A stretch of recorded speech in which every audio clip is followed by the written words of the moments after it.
go to a pin, like let's say that I went to this pin that I did, I can leave them a comment or I can tell them that I tried it. Let's say that I tried this chicken tacos recipe. I can scroll down to the bottom of the recipe and I can leave a comment.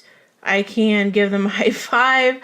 But usually there's a button that says tried it. And so it depends on the account that you have, but you'll be able to see everything that you've tried down here in your tries area. So from the tries tab, you can add a photo or a note for anything that you actually tried. So you can add that for your recipes, for your DIY projects that you saved, and give feedback on these things, but also like let people know like, hey, this recipe is really good. Or, you know, I tried this DIY project and I used hot glue instead of the glue they said, and it still came out okay. So it's a great way to kind of contribute to the community, but also to leave notes on your pins about what actually happened when you use that recipe or that DIY idea.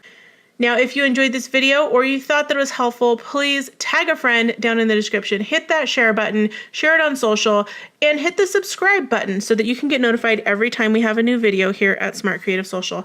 Thank you so much for watching. Bye.